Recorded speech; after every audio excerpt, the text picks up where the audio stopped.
Belum cairnya anggaran menjadi hambatan perbaikan jalan rusak yang menjadi jalur utama mudik lebaran di Kabupaten Bekasi. Nah, sementara itu Jasara Harja memastikan kecepatan santunan serta menjamin tidak ada klaim yang tertunda selama periode angkutan lebaran tahun ini.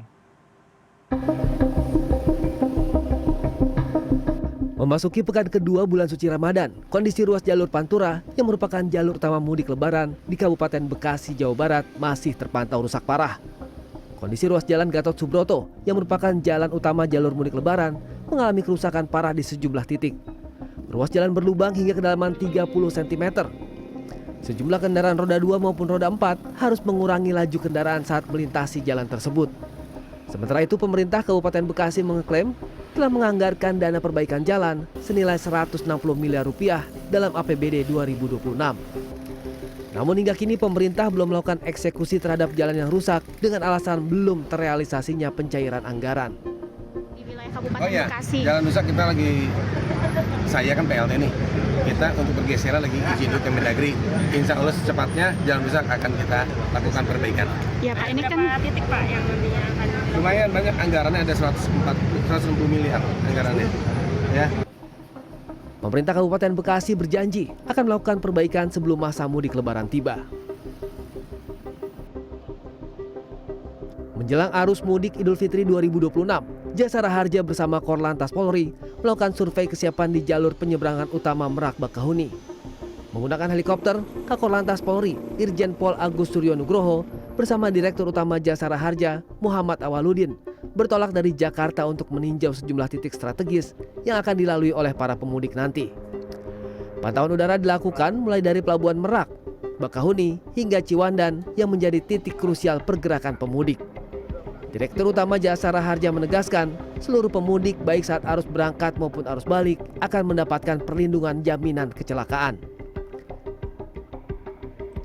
Jasara Harja juga memastikan kecepatan penanganan santunan serta menjamin tidak ada klaim yang tertunda selama periode angkutan lebaran tahun ini. Adalah prioritas utama, sehingga di samping perlindungan yang kami berikan, kami juga melakukan koordinasi dengan seluruh lintas sektor untuk memastikan bahwa terjadinya penurunan fatalitas. Dan apabila terjadi peristiwa kecelakaan, yang kami ingin pastikan adalah kecepatan dari reaksi PT Jasara Harja untuk kemudian memberikan santunannya. Dan selama dalam periode angkutan lebaran tahun ini kami membuat program Zero Pending Claim. Jadi tidak ada klaim yang tertunda dan kami harapkan bisa semuanya turun. Mengisi waktu ngabuburit, Menko Bidang Infrastruktur dan Pembangunan Kewilayahan (AHY) berolahraga di lapangan Sempur Kota Bogor, Jawa Barat, Jumat sore. Selain jogging dan main basket, AHY juga bagi-bagi sembako kepada pengurus masjid hingga bukber dengan komunitas UMKM Gen Z. Dalam diskusinya, AHY memastikan seluruh perbaikan jalan darat akan dibangun cepat pasca bencana dan cuaca ekstrim jelang arus mudik lebaran mendatang. Selain itu, pemerintah juga berjanji akan menurunkan harga tiket moda transportasi kereta, kapal laut, pesawat, hingga tarif jalan tol pada musim mudik nanti. Kemudian kita juga mencoba untuk kembali bisa menurunkan harga tiket pesawat misalnya, harga tiket kapal, harga tiket kereta, terutama untuk yang kelas ekonomi. Kemudian juga penurunan tarif jalan tol, ini juga kita lakukan. Tapi sekali lagi, semua itu kita upayakan agar fasilitasnya siap, rest areanya siap, mengurangi kebuntuan atau kemacetan. Selain itu, Pemda se-Indonesia akan disiagakan dalam penyediaan sarana dan prasarana saat memasuki musim mudik lebaran tahun ini.